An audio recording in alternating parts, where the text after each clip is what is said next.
Generally, our graduates with an associate's degree are starting in our stores in Omaha between $18 and $20 an hour, and someone who's been in the career for less than 5 years will be somewhere in the range of $60,000 to $65,000 a year.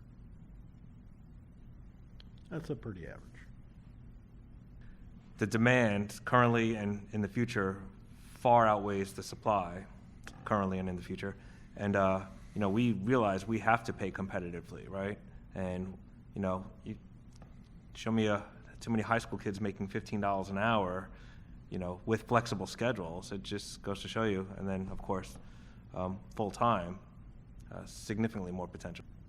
If I were to annualize our average for all of our drivers across the board, it's going to be between $75,000 and $80,000 annually.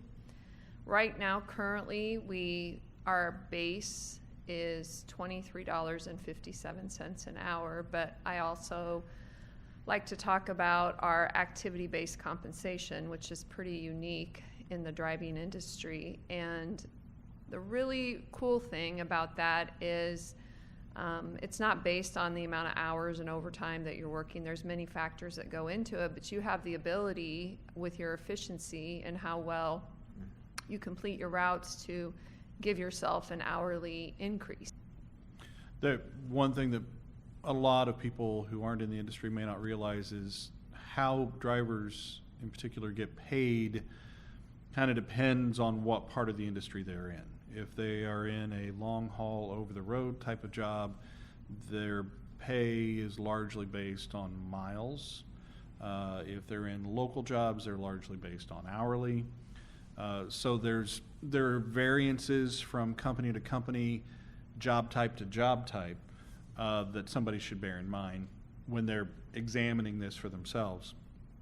But our information shows, and a lot of our statistics unfortunately lag by a year or two, but averages are in the mid to upper 40s to around $50,000 is kind of an average. And that's full spectrum average, which is pretty darn good when you consider the fact that people can go through a CDL program and get right to work.